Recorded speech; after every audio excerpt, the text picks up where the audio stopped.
Let's get in our currency editor, Manisha Gupta, who joins us to tell us what's really happening with the rupee and have the views changed any further. Manisha, just taking a view of the last 7 days, suddenly when we touched 60, 61, there were talks of 63, 64, 65.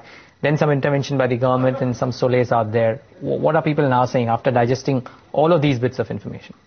Well, there are less and less people talking about 65 now, but there still are noises that are talking rupee between 59 to 63 kind of a level there. Well, you have seen a knee-jerk reaction coming in for the Indian unit because of the RBI interventions and also the kind of steps that RBI and SEBI together have taken in last 2 or 3 sessions. Well, so the central bank has directed the state-run oil firms to buy dollars from a single bank. There also have been curbs on derivative trading in the currency markets there, not only for the traders and participating members, but also for banks and also for foreign equity or rather foreign entities as well, and that is something that really has led to unwinding of the long dollar positions there, and the reaction is clearly quite on the screen there. But even then, 60 has been holding for last few sessions now, and markets are still worried about the kind of numbers or the statements you could be hearing from Bernanke today in the evening, and also the FOMC minutes is something ahead of that with which the markets would be jittery. But even then the crude price is trading at a 14-month highs. There are concerns on CAD even now. Structural reforms is something that the markets are still lacking.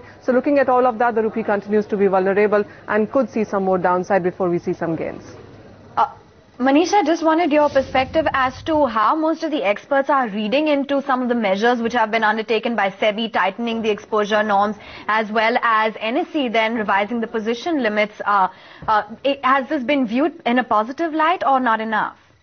Well, markets are looking at it in positive sense, but for the very near term. For a longer term, these of course are not very long-lasting efforts or impact that they would show onto the currency. This is for the near term that you would see the dollar sales coming into the market and for cutting out the speculative trades that were also perhaps happening into the Indian currency there. But most of the people are calling it a quick fix solutions. For a longer term, you really need to make some more structural long-term reforms from the government is what the markets really are awaiting for.